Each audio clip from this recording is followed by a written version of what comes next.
All righty. Thanks for being on. You bet.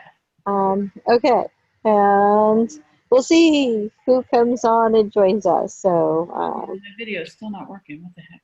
No, that's all right. I turned mine off because nobody wants to watch me get off the airplane. So yeah, how's everything going? Okay. How was Chattanooga? Did you have a lot of fun? Oh yeah, it was great seeing people and had a really good conversation. I think Enoch and I had a conversation for several hours. So always good. Never enough time still. Absolutely. So, yeah, and Faye and Tyler were here, and a couple of other people that had come to ESHIP, like Julianne from Shawnee. So nice. It was all good. Yeah. So you're around good people when you can just jump into the conversation and not skip a beat, right? So then I had my SCN buddy, Jennifer. I don't know. Do you know Jennifer Skellum? Just from, I know the name, and I think she might have been on a few calls that I was on. Okay. Yeah. So Jennifer's leaving CoLab, but she's over at CoLab right now. Okay. And she's fabulous. So she was my buddy during SCN, and when I was new to the organization, so that was kind of cool. Awesome. All right. Oh, we've got people joining. Yes. I'm gonna stand here. I'm going to put myself on mute. So Beth is your host right now. Okay. See you soon, Celia. Hey, everybody. Is nobody? Hi. My video is not working today, so I have my little funky picture up there, but I've just got a couple phone numbers here. So who's 202? Hey, Beth, it's Avery. I'm at the 202 number. Hey, how are you? I'm good. I'm in New York with family and about 11 children running around, so I'm going to be on mute most of the time. Awesome. That sounds great. Yeah. Who is 815? Carol in Chicago. Carol? Yep. Hey, how are you? I'm good. How are you? I'm good too. So I think you guys saw Celia's on, she's just traveling from Chattanooga, and she's just landed and has put us on mute. And she'd asked me to kind of carry the water until she's in a spot where she can join us quietly. Hello, 417 area code. Who do we have? Hey, it's Mary Overby. Hi, Mary. How are you guys doing? Good. This is Beth Zimmer with the Innovation Collaborative in Erie, and we have Carol from Chicago and Avery coming at us live from New York City. In New York this week. Hey, Avery, what's up with that? Yeah, I'm actually like an hour and a half north of New York in Carmel with for my husband's grandmother's 101st birthday party. Oh, that is so and so we've got most all of the great grandkids. 11 out of 12 great grandkids are here from 1 year to 10 years old. So it's a little bit of a madhouse. Tell her we all said happy birthday. Then, Right. She's not here right now. We just left her at the nursing home, but yeah, it's been a busy trip. It's lovely to hear everybody's voices. And yeah, it is. So how many of us have been on other calls since the ESHIP summit? Me. Most of us have been on Go 4. Yeah, Go 4. Has anyone not been on a call since the ESHIP summit? Okay. So what's interesting is, and when Celia joins, she can catch us up on this. But I think, you know, the email that went out this morning about the proposed call cadences going forward, I think we've all been part of those conversations already, right? Yep. Yes. So maybe Multiple. The part that still, Beth, is a bit of a mystery is Goal 4 leaned really, really hard on getting a project management software program funded and installed. And we haven't had an update about that. That seemed like something that Cecilia wasn't quite so sure would be easily done or quickly done. So I don't know how stuck we will remain until we learn more about that. Yeah, and that's certainly important in a goal 4 topic that we can ask for an update, you know, maybe after. This being goal 7, the goal 7 call, sustainable work. I think you know, talking about the call cadences and one being project management and one being peer learning and general updates is pretty much a broadly supported notion. I do think from a project management call perspective, we can still move forward in working on projects. And as soon as any kind of a project management tool is offered up, we can all jump in. Let me see, who else is one? We have a new participant. Is that you, Eric? Yes, it is. I'm just on phone and mostly muted. Thanks. Okay, well, let's just start. Until Celia gets on, let's just, you know, in Celia style, let's go around and popcorn each other. And I'm going to ask the question of what is the best thing that's happened to you in the last 10 days? And I'd like to start with Mary and then popcorn to someone else when you're done. You would ask like the worst question for me. I'm going through like a divorce and my dog died. Oh my God. But, and I'm trying to start my business. It's phenomenal right now. But the best thing that happened to me, I do have something. The best thing that happened to me in the last 10 days, my daughter and I had a conversation and she said, Mom, I challenge you to read a book for 30 minutes every day for the rest of this week. And then on Saturday, when she came to me and said, Mom, did you meet your goal? I said, I met it and I exceeded it because I was like super involved. I read 3 books, so 2.5 books this week. Woo! So that was awesome. I love being able to tell my little one that I achieved so that she can do it too. Yay! Yay! Okay, so Avery, let's popcorn to you. Thanks. Yeah, and so sorry to hear about your dog. That's always hard when you lose a member of the family like that. Yeah. I am doing well. The last 10 days have pretty much been a blur, so I'm not actually totally sure if I remember what has happened in the last 10 days. Yeah,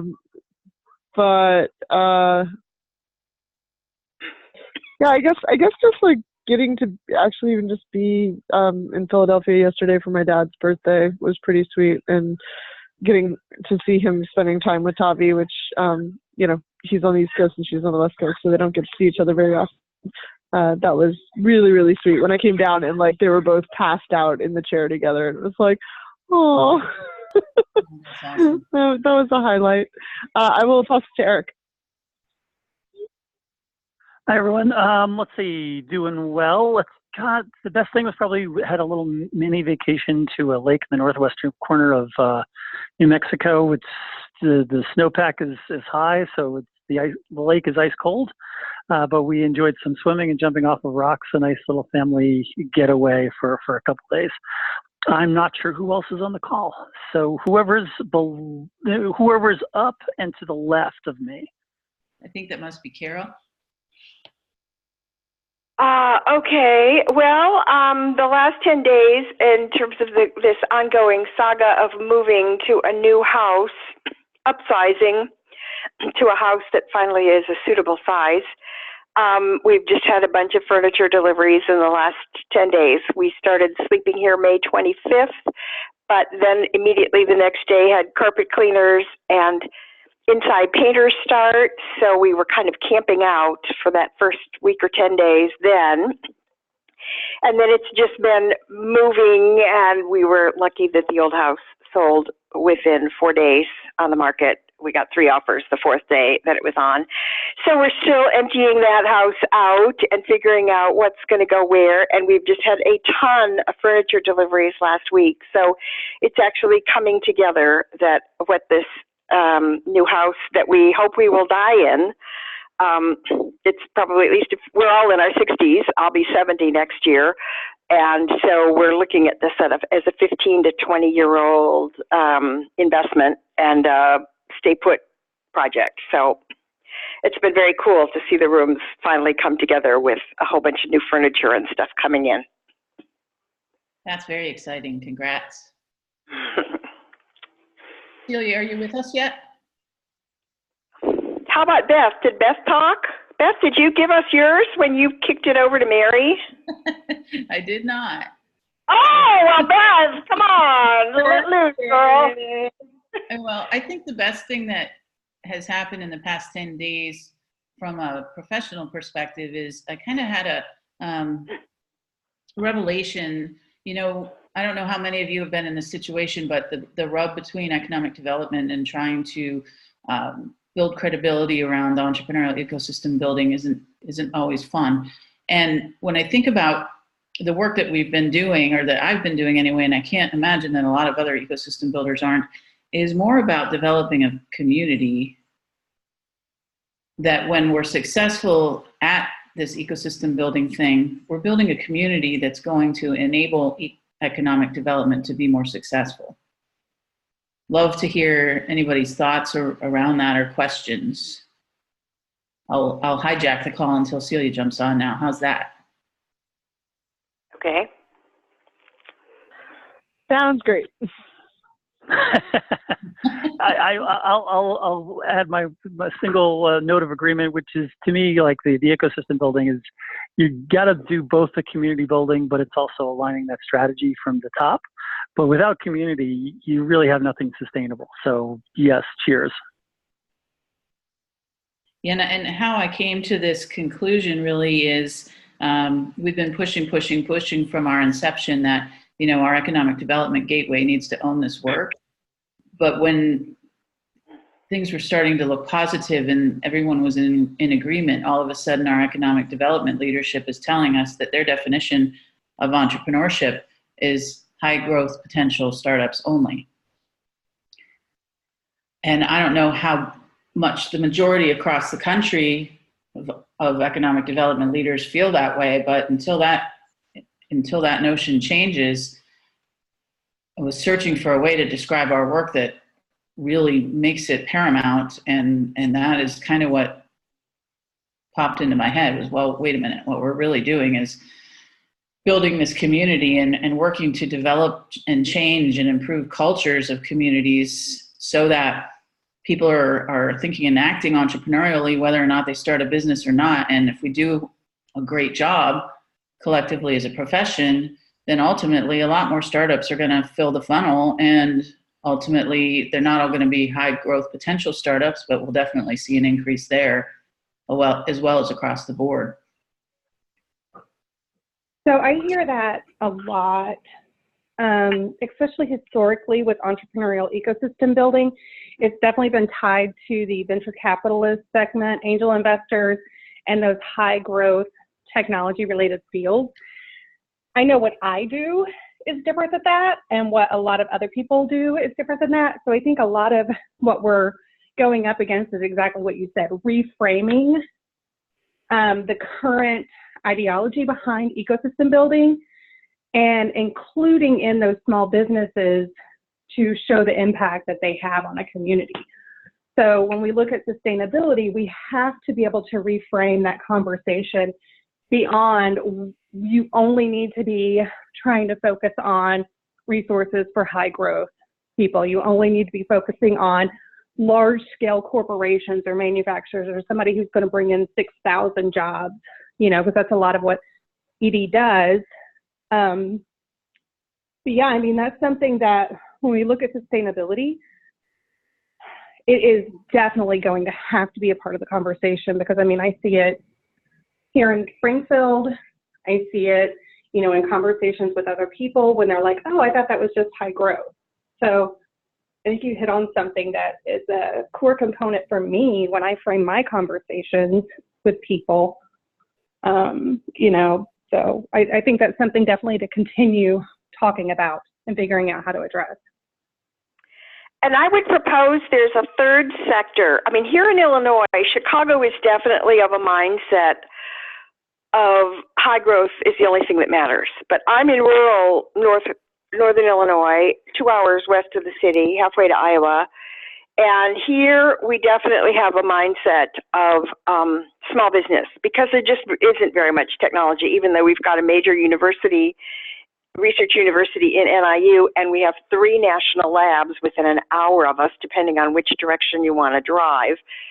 But despite all of that, we really don't have a technological or a high growth sector in rural Illinois. So there seems to be a welcome appreciation for small business in general.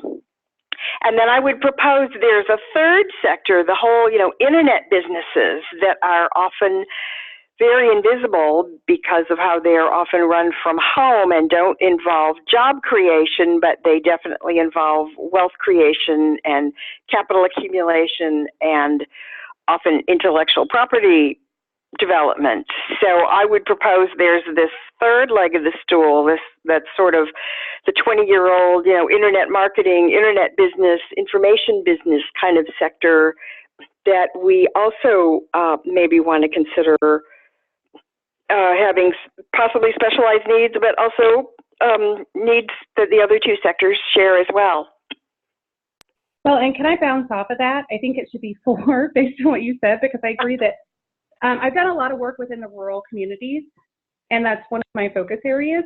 And the ecosystem building there is completely different than it is within, you know, a community. Like you said, you're hours away from support systems and resources. And so I would say that rural entrepreneurial ecosystems are another area that when you look at sustainability, it has to be a completely different framework than what's going to work in Chicago or in Springfield. And home-based businesses, even in a rural community versus an urban community, are different, because when you look at rural communities, a lot of them don't have broadband access. They may have it within the city limits, but they won't have it, the fiber wires won't run to 5 miles from the city to a home. You know, they're working on spotty internet that's better. And one guy told me just last week, he said, my internet works great in the wintertime when there's no leaves on the trees. But from spring to fall, when leaf off happens, he's like, I can barely have any internet.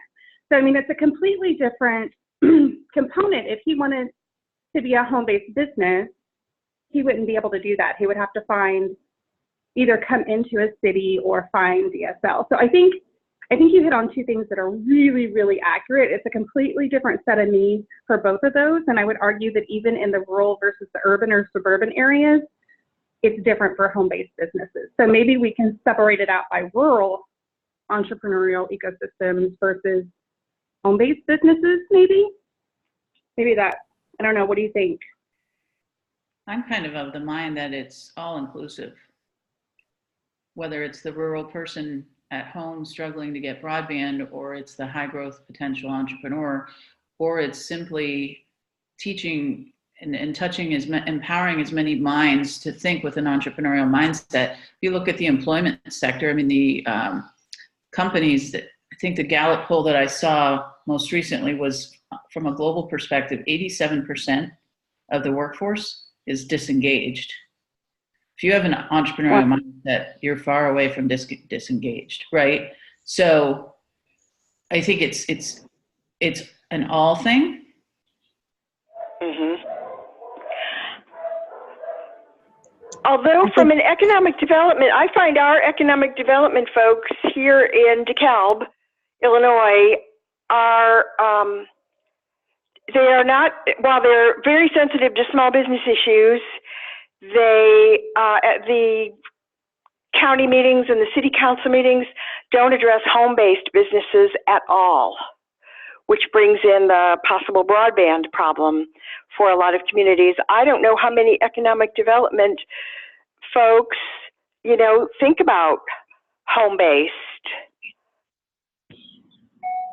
I truly don't know. I don't know how to find that out either, other than maybe some kind of survey, or if somebody's written up some research about that. Economic development coordinators are typically not focused on small business at all. I mean, they are typically focused on large employment creating opportunities. That's what they want to bring to their community. They want to bring in tourism opportunities. They want to bring in something that's going to really, what it'll do when they bring those in will boost the small businesses, and they're aware of that, but their job, like their funding, is designated to bring in those high traffic, high employment creation. So they can think with a small business mindset, but that's never going to be their focus, just because that's not what their paycheck is for. You know what I mean?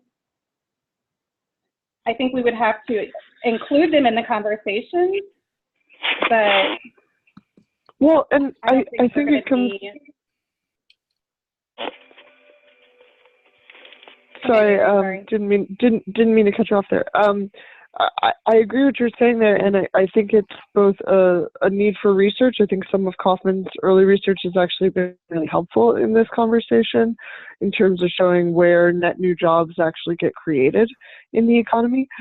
To me, it's actually an argument about resiliency for the next recession. We are overdue. It's going to hit.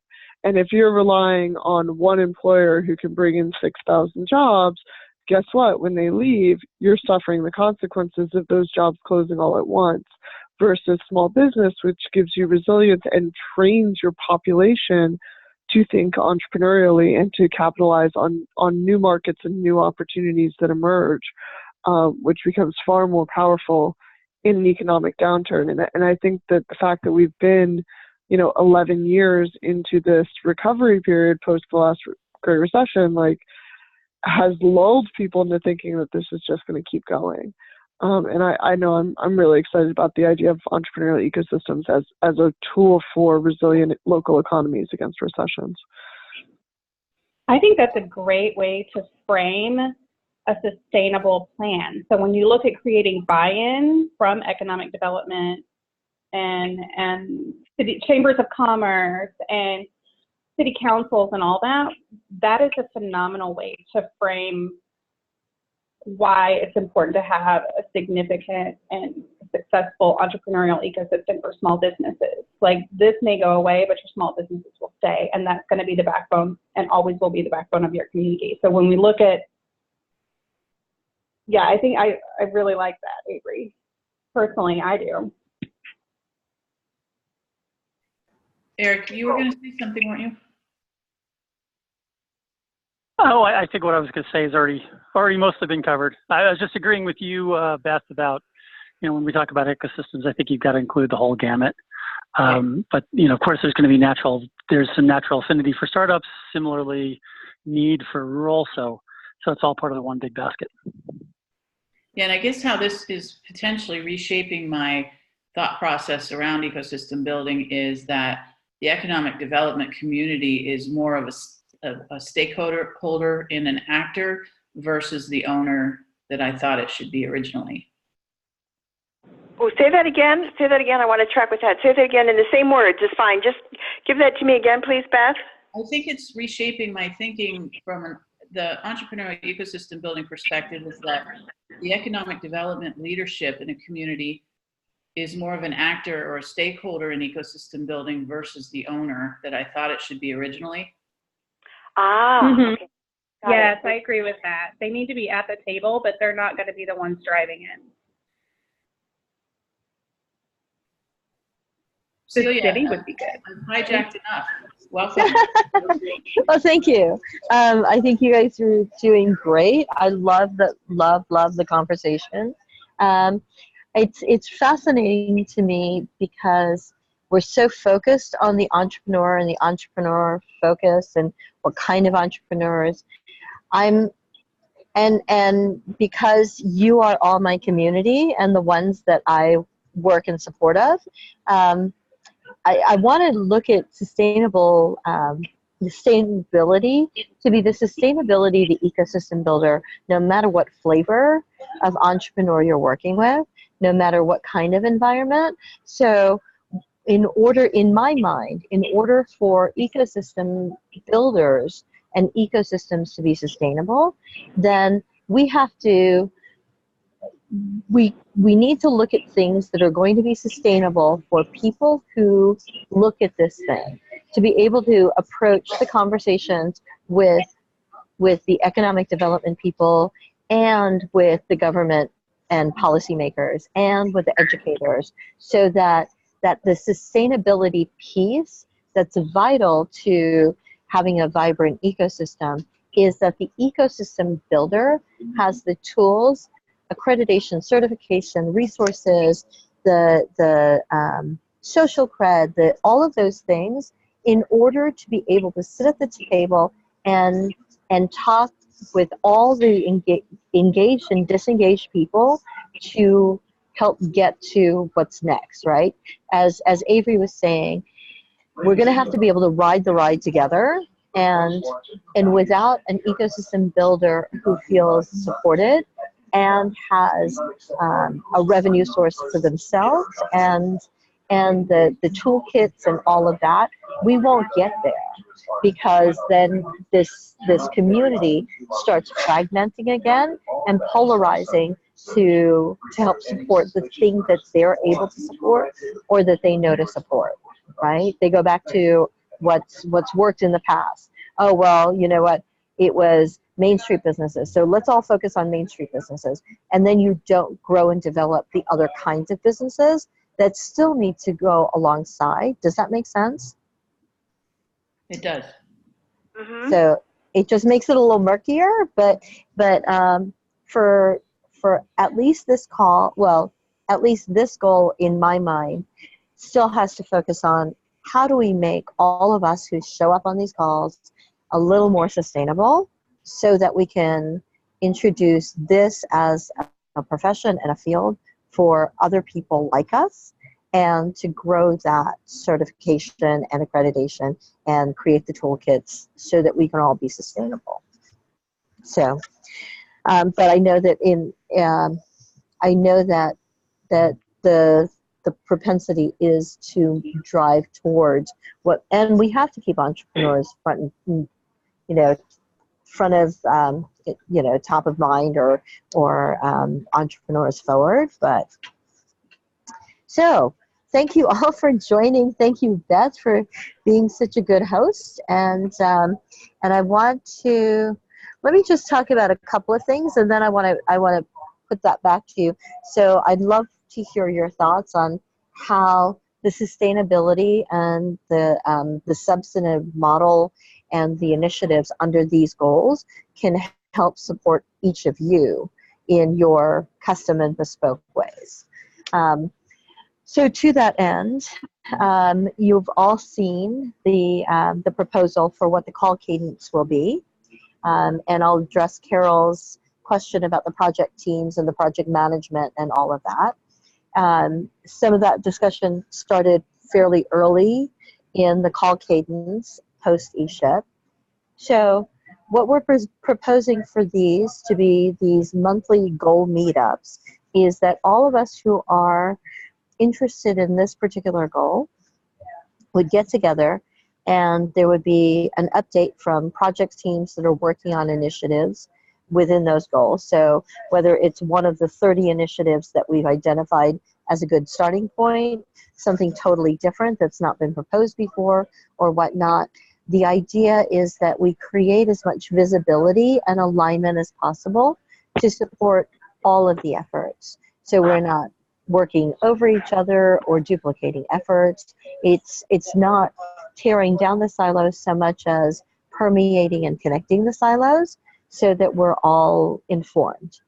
And so the project team spokesperson, would share with us I will share what's going on around other goals or what the foundation's working on, so there'll be some update time for about 15 minutes or so. The second part of the call would be somewhere around 10 or 15 minutes of content and on a subject, whether we bring in content experts or each of you take a turn or whatnot and share something where we can do some peer learning, because we want you to have a value of what can we do as a community together. So if it's sustainable work and having Jill Gines join us at some time to talk about, you know, what the economic development Fed world looks at when it comes to talking about this. And then we'd have a discussion time after that. So that's the idea. We will be looking towards having people that are interested help co-facilitate some of that and either create the content or find the content that each of us would talk about. So I'm going to be working this week to put together a template of that sign-up sheet, whether you commit for like 3 to 6 months and say, I will help co-host. It doesn't have to be an ESHIP champion, although we strongly advocate for an ESHIP champion to help, whether it's 1 or 2 other people, but you would have a couple of people that would work on that. And so they would be signing up for a couple of calls to lead and what that content material looks like. So that's what we're hoping for. As far as the project piece goes, some of the reality that we've come up in understanding is that the role of what Christine and I do in support of the community, and where we are funded by Kauffman, supported by Kauffman to help create these meetups and the social media platforms and all of that. So we help the community support in that way. And then our goal is to help support all of you in doing the things that you do to move this field forward. It's not the Kauffman Foundation's initiative on ecosystem building.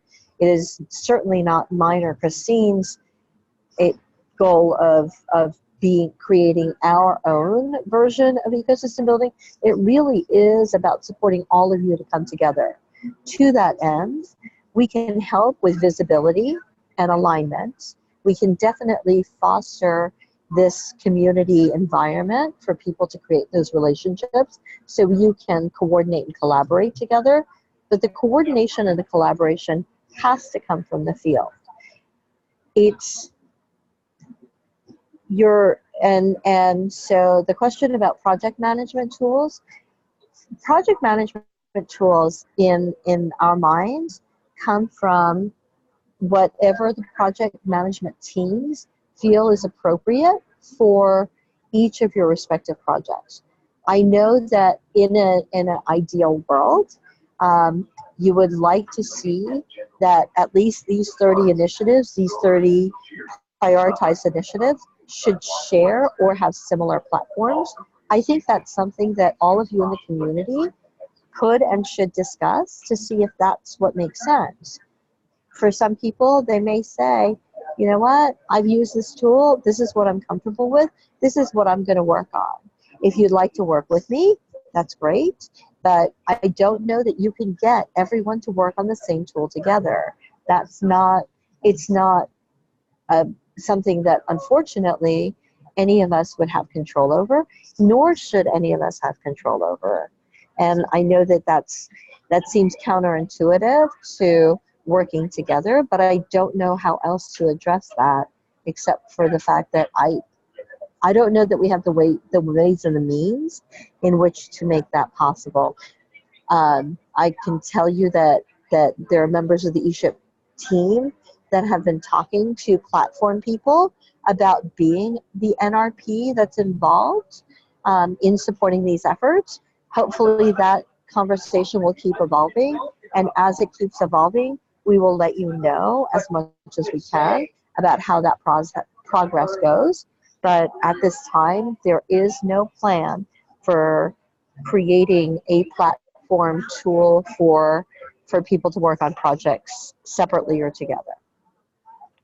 Cecilia, is the Goal 4 group the only one that showed, that expressed an interest in such a tool, or has that been something that's come up in some of the other goal calls since Kansas City?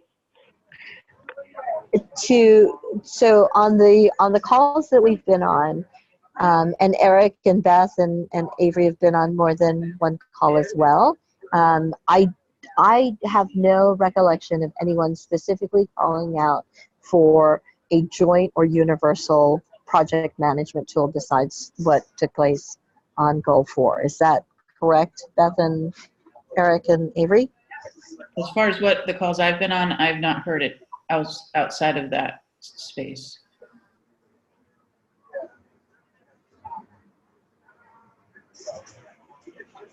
Does that answer your question, Carol?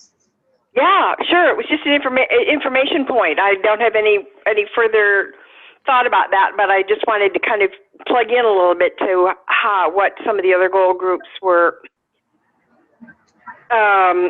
thinking about or asking for as everybody sort of tries to get organized to move forward to more delivery. And I think it's still, like I said, it's all a work in progress. I mean, all of this is really a draft, and it's our attempt to work on things together, and together doesn't mean the same, but just to make sure that we're aligned. So alignment is really about. So the alignment in all of this is really about making sure that there is visibility. I know that there's been some talk or concern about all the information or how much information or the transparency of it all, and I'm very happy to share as much information as I have, and I don't have all the information of all that's going on. I don't know that all that's going on in the entrepreneurial division of the Kauffman Foundation. I can probably tell you that Andy and Lauren, or even Philip and Victor, can only tell you what's going on in their part of the Kauffman Foundation, and the Kauffman Foundation is only an NRP in all of this work, right? So the Kauffman Foundation being a convener because they can. I mean, there's not a lot of organizations in the world that could probably have put out a call and have, a couple of years ago, 450 people show up, and then to create the invitation where other people show up. So so that's the role that the foundation is good at being part of. I don't know that they're the best people to be the project team organizer of anything besides convening the people together, right? They're good at some things, and other places, other organizations may be better suited. So, and if you know of any, so here's the other big part. If you know of any other organizations that would be really good in being part of some of these efforts, please share them. Because, I mean, we only know what we know, and you know, we don't know what we don't know. Julia, Mm-hmm. can I ask a few questions? Sure. Okay, so if Kauffman is just the background, and we're creating this template for entrepreneurial ecosystems, who actually promotes that in the end? If Kauffman's not going to do it, does it just die? Do the people who were involved in all of this get any form of credit, or does just Kauffman get it all? You know, I think the more of these calls I sit on, and especially today with hearing that they're not willing to provide any kind of project management coordination, or at least even providing us a tool so we can coordinate, I'm just very concerned about what the final outcome of this is supposed to be, and how that's going to happen, I guess. Okay, so I would what second role? that, by the way. This is Carol. Okay, So let me ask you, when we talk about creating a field for ecosystem building, so you're talking about how things get promoted going forward past the project team. Is that so? Let me ask. Yeah. So like once we get through this year and we get to the deliver phase and we deliver it, Kaufman's the one who's getting all of the fanfare on this. We've all been donating our time to Kaufman, except for like you and Christine.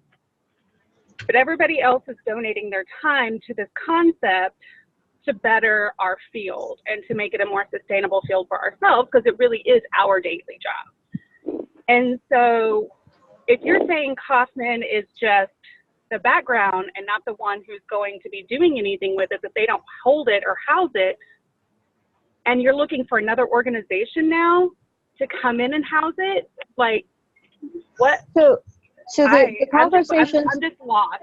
Okay, so the conversations that are going on is really, how does this live outside of the foundation? You know, foundations, just like every entity, has things change in a foundation depending on the leadership of the foundation and the direction of it, right? Just like every organization. So in order for this work to be evergreen, it really does need to live outside of a particular foundation or some foundation. The ideas of what that can be are being discussed, and we welcome the conversation from all of you to help figure out what does that look like. It like what, you know, and so that's really the question, right? It should not be owned. So maybe by that has. Maybe that is like it lives on every single one of our websites, every single one of our organization's websites, that we were part of this and developing it. And I think that's a good. So let me ask you, because we've modeled this a lot on the UN Sustainable Goals, right? So the UN Sustainable Goals has a website. It has 17 initiatives and things that we want to work on. But in order for people, and there are projects within all of these. So people propose projects that say, if we want to cut down on pollution, here's an initiative to cut down on that.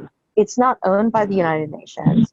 It is, the ideas are housed in support of the community by ideas. No, but it's still called the United Nations. It's still called, I mean, the United Nations, right. They put their name on it. So right. If there's no one's name on it, then it doesn't have any kind of credibility. And no one knows that it's tied to one place. Everybody knows that the United Nations goals are tied to the United Nations, so they're willing to adopt them. And you can bring more people into it because it has. So if Kaufman's just going to stand back and say, never mind. Well, nobody ever said that Kaufman was going to stand back and say, never mind. But Kaufman is a national resource provider, not the only national resource provider, right? It is not the Kaufman Foundation's ecosystem building. It is Kaufman Foundation in support of the ecosystem building field, correct? No, that's not really the way that I looked at it. I don't think a lot of other people do either. So let me ask all the rest of you on the call, what was it that you felt should, so Beth, you wrote some things and I'd love for you to share that. Sure. So, you know, support for all 7 of the goals for ecosystem building, the support is needed from all of the NRPs, and Christine is out there building the database of the NRPs and cataloging who's interested in supporting, potentially leading or being a part of which goals and which initiatives under each goal. And Kaufman, I said in the chat, Kaufman's obviously the leading NRP in this work right now, but we need to democratize and share in the development of the field with ecosystem builders and the national resource providers, including Kaufman. And Kaufman is always going to be recognized as the lead in this, the catalyst that got all this really going. But they can't be and shouldn't be, in my mind, the only organization that owns this space. Nobody's ever going to own the space because that would be counterintuitive. Well, I don't think that Kaufman should own it. I think we all need to, but we got to have a name on it, you know? Yeah. And I think building off of what both Mary and Beth just shared, some of the perspectives that I've had on this over the last few years, and which I've shared in different times, is that number one, not all NRPs are created equal. Not all NRPs are funders. And I think that those two terms keep getting used as if they're interchangeable, and it's just not true. And so there is, I think, something that does land, Cecilia, when I hear you use the phrase of like, if there's another organization who can support this, the burden should not be on the nonprofits and on the doers to bring in other funders. They don't listen to the nonprofits and the doers. They listen to other funders, and they listen to other funders who've already taken the first step. And so, you know, Kauffman, yes, is both a convener of the ecosystem and has a unique power, and I think actually a responsibility in convening other funders to have funder-specific conversations about this and unlocking other capital. But like, this is not the only time that I've been told by a foundation, like, oh, well, if you have another funder who can match or do something, bring them to the table. Like, that's not fair in the power, like the way the powers are structured. In terms of the, Sorry, I'll pause there. No, go ahead. No, go ahead. I was going to say, to that end, I think you're absolutely right, because you're spot on that they don't necessarily do the others, and there is a role that the Kauffman Foundation does play, and that work is being done. So it's not that they're going, oh, well, you know, somebody else needs to come along and pick up the ball. They are actually going out and recruiting other funders, in order to do this, and that's some of the work that's happening. I don't know that we talk about it necessarily on the calls, because the focus of these calls is usually about the projects and less about how that's going to be, you know, how other conveners are coming in. National Resource. But particularly here, this is about sustainable work, and so of all the goals, I would think 7 is where this ends up kind of landing, right? Land. And so, so you're absolutely right, and I don't want it to seem that work isn't happening and those conversations are not going on, because there are a group of other foundations, funding foundations, that are coming together, that is being recruited, engaged, and coming together, and that alongside. And that's awesome to just know that exists. Don't need to know the details of how it's happening or who's involved yet. Like, eventually would like to know some of that stuff, but like, cool, great, yay, that's moving forward. I think to the other piece about credit and naming, that the UN Sustainable Development Goals is actually a really interesting example of this, because while the UN moniker on it is what opens a lot of doors, it's what lets you know governments are on board, it's what has been driven by a lot of like development agency funding, a lot of corporations are able to sign on because they know that.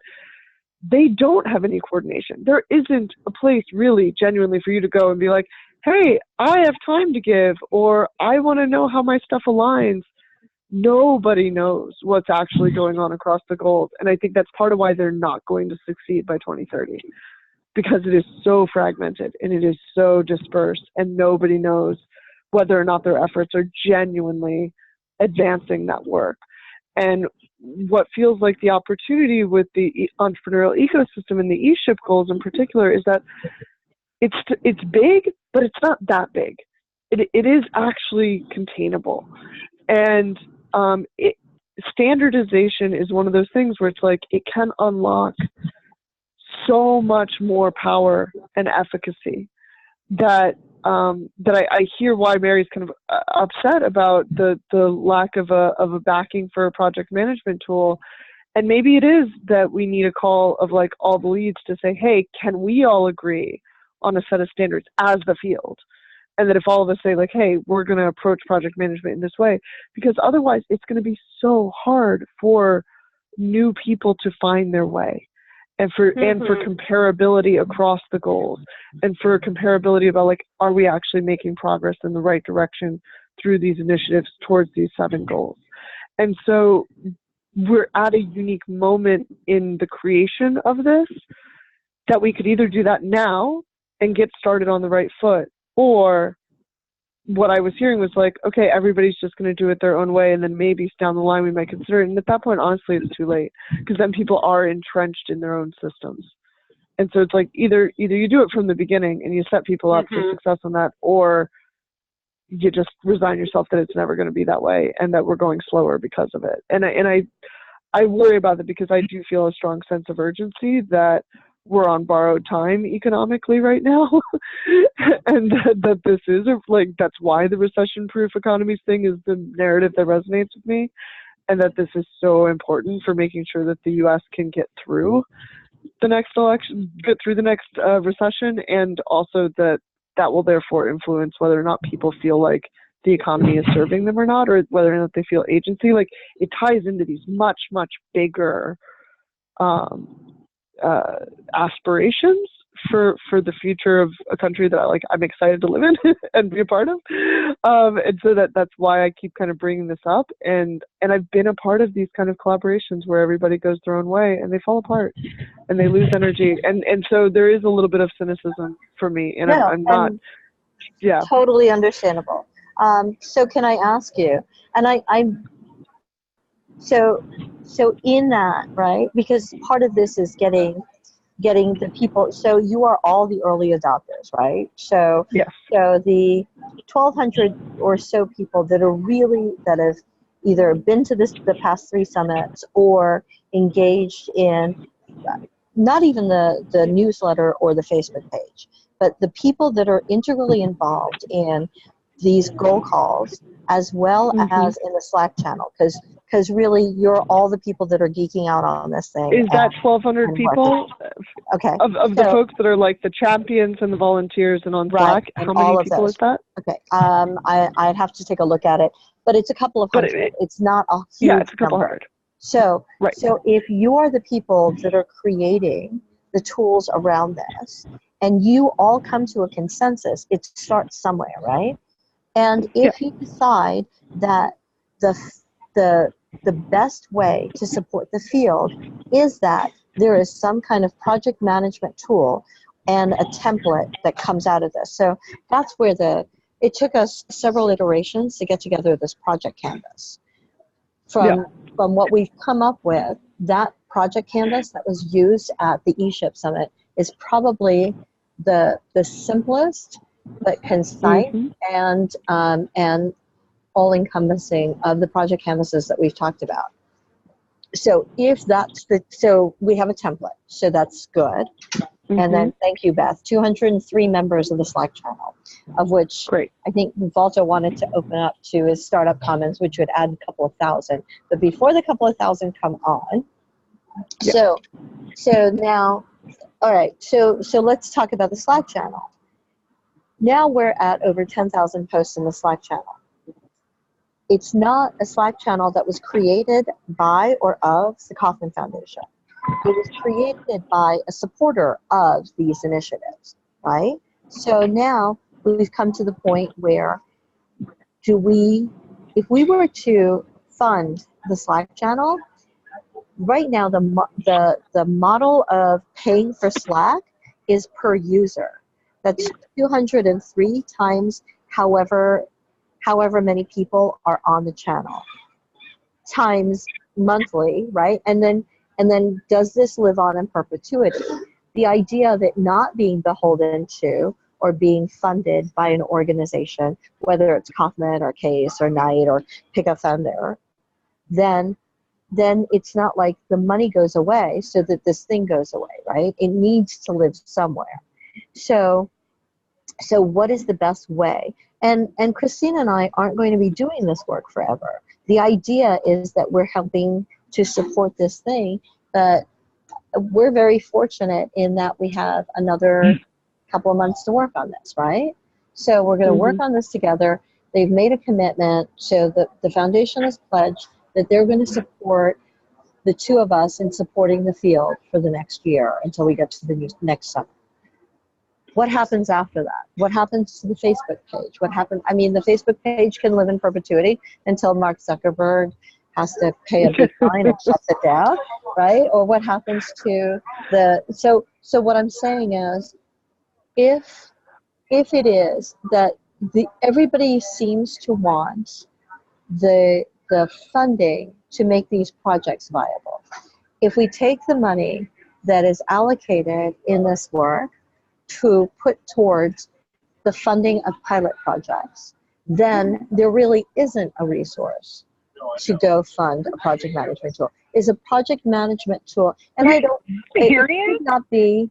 Are you, huh? hold on a second. Are you like seriously serious that Kaufman Foundation, if they spend, $300 a year on a project management tool, that it would completely take out the funding?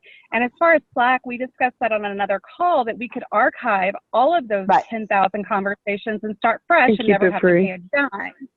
Right. And so if we want to keep it that way, that's so good. they're seriously saying $300 or whatever it might even cost. Hell, we were looking at free project management tools for you guys so that there wasn't even a question. And they're still saying that that is not viable. My philosophy at this point, and I'm sort of like backing off, we could already have so much shit done if we weren't waiting on Kaufman while they hemmed and hawed. Like, the people that you guys have at the table are competent doers, and right now we're all just sitting.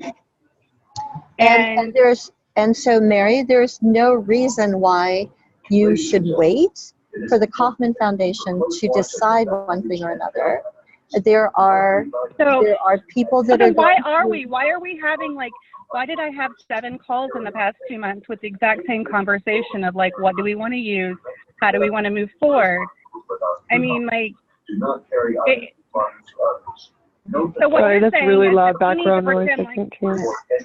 Sorry. So what you're saying is we need to just pretend that Kaufman Foundation isn't there and just move forward. And, like, instead of having these calls to talk about moving forward, that we can actually utilize these calls to do something worthwhile, correct? I'm saying that these calls are more about visibility and alignment and not about coordination and collaboration. The collaboration and the coordination doesn't come from me saying you should go ahead and do it. The collaboration and the cooperation, the collaboration and the coordination comes from within all of you, right? So when Avery and Jeff and Tyler, I would like to set up a call. I would like to set up a call for everybody, maybe later this week, so that we can actually, like, talk about sustainability. Does anybody else want to be a part of that? I do. This is Carol. I would like to. This week is hard, but yes. That's right. So when are you getting back? Yeah, don't wait on me. I will catch up. But yeah, I think that but Mary, but Mary, I think that's part of why the new call structure was proposed, so that these monthly calls really are just about transparency and visibility. And that the project specific calls have to be taken on by their specific lead. So, like, Tyler and Jeff and I, we've been moving forward. Like, we do calls that are just the 3 of us. We do. And so if there's a specific initiative that you want to, and so that's a question of, like, is there a specific project you're excited about, and who's the lead for that, and making sure you're getting connected. And that was my greater concern about the project management piece, and not just around software, but around how do people know which initiatives they can plug into, who's leading them, and how those smaller groups can cluster and move forward faster. Because that's, so we started that spreadsheet. Yeah. Has that moved anywhere? I know I filled in my part of it and did a little bit of research to buff it. I don't know if anyone else has touched it since then. But I think it's more Cecilia. Favor and send that out. It's been shared on Slack. The question I have, Cecilia, is whether or not the information that we all physically put up in analog form on the walls at ESHIP, if that has been captured and sent out. Because I know I took photos of my groups and I followed up with the groups where I said I was going to lead and who signed up, but I have no idea if other people. And this is what I mean by standardization. Like, what does it mean to be a lead? As lead, what are you expected to be doing? How do you know who's in your group? How do like that's Yes. irrelevant of a project management software. That's like, Absolutely. here's what it means to take this initiative on. So the synthesizing the information is what I'm working on currently, and so I'm more than halfway through in getting the names and the commitments on a spreadsheet. That information will be shared, and we've tried to figure out the best way to share that, and we're feeling that the best way to share that is on Slack, because people sign up intentionally to come onto the Slack channel, and it's not necessarily the vetted process, but it's more of an engaged community than, say, like the Facebook page, right? So and then when I became involved and was put as a moderator for the Facebook page, there weren't any guidelines. So that's another thing that we're going back and working on to try to make sure that environment, people join and understand the intention of the community, for the community, by the community, of the community, right? So trying to limit the number of, or trying to discourage paid sponsored posts and posts where they're promoting. So putting together things like the guidelines and things, that's just not been done yet. So that's what we're working on. It's been, what, end of May, June, July, it's been 2 months since that, and it's still not synthesized. So I mean, like, how do we plug in anywhere if we don't have the information? So you know, and I'm sorry, Mary, that it's taken so long. There's a lot of work that's been done. I'm not, and not to make excuses for the fact that, and so we're working as fast as we can to make the information valuable and approachable and accessible to as many people as we can in a manner that makes sense for everything. So we are working as fast as we can. And so, Cecilia, may I make a recommendation, a suggestion around the sign-up boards from ESHIP? If it is possible to reach out to anyone who signed up as the leads, and just make sure that they are getting an email with that link that says, like, here's your group, here's here's everybody who's signed up, just because I don't know that all the leads are going to be engaged enough on Slack that they'll see that. And I don't know that all the people that signed up to lead are actually in a position to lead. There were people that signed up to lead that didn't do what you did, which was take a picture and keep things going, right? There are groups in themselves. I know Beth is in a group where somebody took a picture, emailed everybody, started working on the project. And my suggestion would be, if you can get on Slack or the Facebook page or whatever and say, hey, is anybody interested in working on this goal? Would you like to jump on a call, just like you offered, Mary, that if you would like to get on a call and talk about an initiative or a project, by all means, please do. There is no reason why I would ever want to be a bottleneck or a gatekeeper or any of that. As quickly as we can get the information processed, and it's not just the information that came from that one event in that part of the thing. There is a lot of context that was created over the course of those days between the Mayor's Summit and the ESHIP Summit. So it's still working on it. Plus, we've got to figure out what happens next. Can I ask for one other thing that will help delete you as a bottleneck? Can you share the email list of all of the ESHIP, like people who are on the goal right now? You BCC everybody, and so therefore I don't know how to reach out to Carol or to Avery. I don't know their email unless I've talked to them through Slack. So in order to decrease the bottleneck and allow collaboration between all of us, can we get an email list so that we can reach out to people? You may tell me who the project lead is, but I may not be able to So- connect with them, kind of thing. So all of the contacts are accessible in the app that was created at the ESHIP Summit. So if you go to the Kaufman app from the summit, you can find anyone who... I deleted that as soon as the conference was done, so it wasn't on my phone.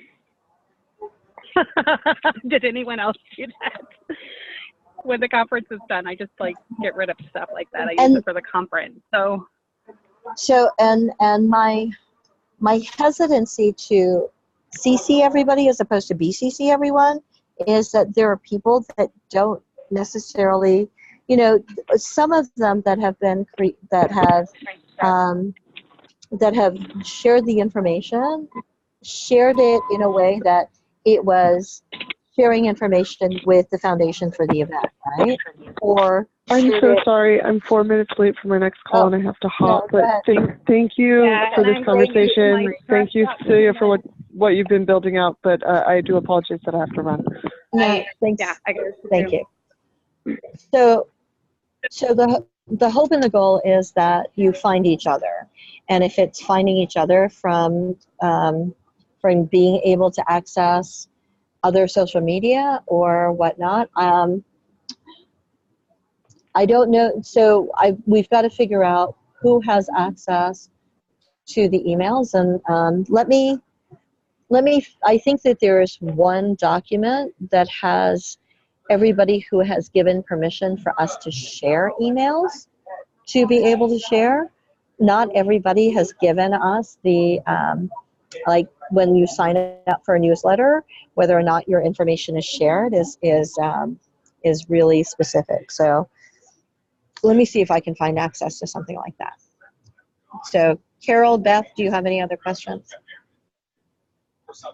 No, I just want to say before we all jump off here, I think we're in a transition phase, and mass collaboration is really messy anyway. But I feel like, you know, the hunger that is here right now is for that destination where we all have ability to go see where are we at in goal 4.3, where are we at in goal 7.2, where are we at in goal 1.6, and we're just not there yet, and we have to be patient. And, you know, I think Celia and Christine know that a lot of us stand here ready to help, and then we get into the capacity issue where we all have our day jobs, and it just is taking time, but I think we are absolutely moving in the right direction under Christine and Celia's leadership and Andy's. So thank you guys very much. And I think we just have to continue to support and help move these things forward in any ways that we can. Thank you, Beth. Carol, do you have any questions that I can maybe answer? No, I don't. Well, maybe. My frustration is, and I'm watching. I'm sensitive to time, so I'm just going to toss this out. Maybe we can talk about it next month if anybody agrees. My frustration is we need a name. We need I have 50 ecosystem builders easily here in Illinois, and another 27 in Indiana. But since I can't really polish anything, and I can't, you know, we're not all putting an affiliation on our LinkedIn pages to actually show the beginnings of a community. I don't care if it's whether 100 people, 100 LinkedIn pages that have a reference to the work that we're doing, or better yet to have 1,200, but whatever it is, it's better than 1 or 2 or 3. And I'm just feeling that for sustainability, we're just going to be running around in circles until we get an organization or an organizational body's name that we create and that we start all using it, and that becomes the beginning of the marketing and the branding effort nationally for people to understand what we're doing and why. And I know that's not an initiative for number 7, but it has always seemed to me that it's the only way number 7 is going to go anywhere. It needs to be done first, is my impression. It's an initiative for goal 6. If I'm not mistaken, Beth, we talked about universal support. So we have to gather universal support for each other, of each other. And then, so one of the things that was proposed at the last ESHIP Summit in 2018 was Shelley Bell had invited everybody to put ecosystem builder in their description on LinkedIn. It was a small thing, but that's something that was done. And I think the more of us that write that we are ecosystem builders, makes it more real. But it's not a club. I don't know. I mean, unless you want to start a club, and absolutely, by all means do. There are Startup Champions Network, so that's a professional association of ecosystem builders, and you can sign up to be part of that organization, but that's a peer recognition kind of thing. So there's a membership process that you can go through. There's organizations like NBIA and other national associations, and I'm sure that there are other clubs or such. So if none of them are appealing, then I would say, Carol, by all means, there needs to be one. I'm thinking the American Medical Association. The American medical profession would be nowhere without an AMA as the hub organization of the wheel. Likewise, the Bar Association for the lawyers. And when we're talking about certification and standards and job descriptions, and it's just been it's my instinct that having a centralized body that serves the needs that some of the other current bodies don't serve would be essential for the marketing and branding and sustainability of the effort in the end. Yeah, and I think that's a great thing to work on. If that's one of the goals. Right. So if that's where your energy is, by all means.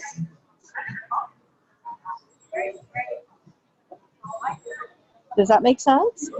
Yeah, so does this belong as 6 or 7? Tell me, because I'm happy to put a call out for people to start convening regularly to move that forward. Carol, I will look, but you can too, in the playbook, under the goals, all the initiatives are spelled out. It's under one of the goals. I just can't remember which one. Okay, Beth, I'll take a look. Thank you. Sure. All right, great. I'm going to go jump on my next plane. Thank you so much, ladies. I appreciate your time. Okay. All right. We'll talk to you soon. Thanks.